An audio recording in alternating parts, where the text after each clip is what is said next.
آپ صلی اللہ علیہ وسلم ہمیشہ 3 جانوروں کی قربانی کرتے رہے ہیں. 3. ایک اپنے والدین اور ان تمام مسلمانوں کی طرف سے جو انتقال کر چکے ہیں، ایک خود اپنی طرف سے، اور ایک اپنی امت کے ان لوگوں کی طرف سے جو قربانی کی استطاعت نہیں رکھتے.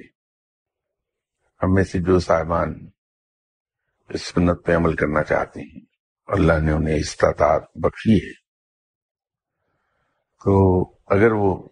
آپ صلی اللہ علیہ وسلم کے نقش قدم پر چلتے ہوئے 3 جانوروں ہی کی قربانی کر دیں، ایک آپ صلی اللہ علیہ وسلم اور ان کے اہل خانہ، اہل بیت،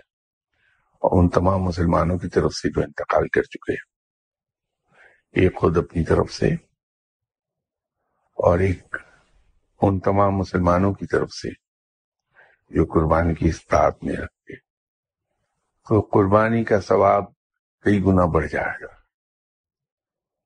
ایک تو قربانی کا ثواب اپنا ہی ہے، پھر سنت پر عمل کرنے کا، اور سب سے زیادہ